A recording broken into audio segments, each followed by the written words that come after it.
telecom marketplace has been dramatically transformed in the 18 years since we passed the 1996 Communications Act. That act was really not forward-looking. It was about the service at its day, which was plain old telephone service.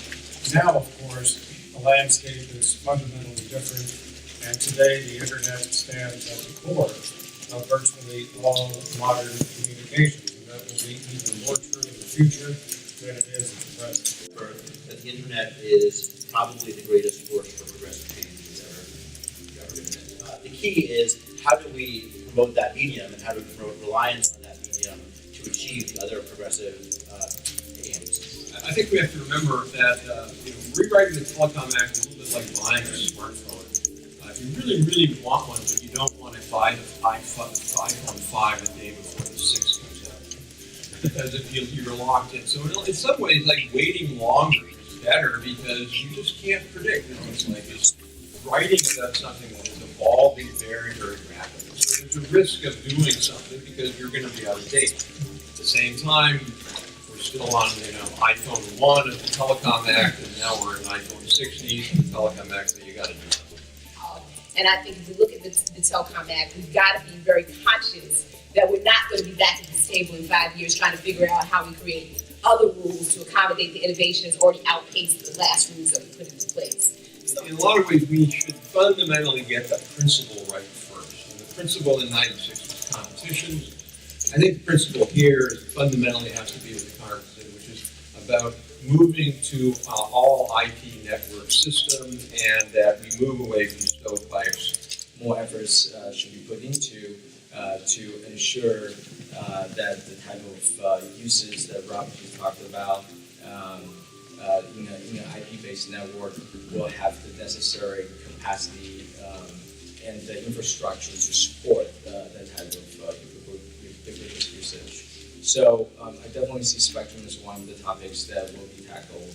We want to make sure that obligations, consumer protections, accessibility requirements, things like that apply in a reasonable way going forward to new mediums, and that people who rely on those protections are not left behind. If we start to put in this pro-consumer, ecosystem in terms of the innovation and advancement of these delights that we have all come to partake in, the question that becomes with net neutrality, how far do we want to go with stringent regulation that stifles what we're actually seeing in terms of these successes? If the FCC reclassifies broadband as a telecommunications service, I think, frankly, you can put on the shelf any idea of having comprehensive telecom reform in the Congress to come. That I think having that be injected into the congressional setting, which it inevitably will be if the FCC reclassifies, just destroys any opportunity to get to these four more fundamental issues and to pass a comprehensive Communications Act reform. And I'm optimistic that Congress will be able to rally around a set of issues, a set of rules that will be put into the statute, give the FCC very clear direction in terms of what it should do to protect consumers in the broadband age, and this is the time to do it. As a Democrat, it might come with some credibility when I say that having one party, in this case the Republican Party, in control of both houses of Congress and in control of the leadership of the Congress committees in the House and Senate, they actually facilitate the consideration of Communications Act reform.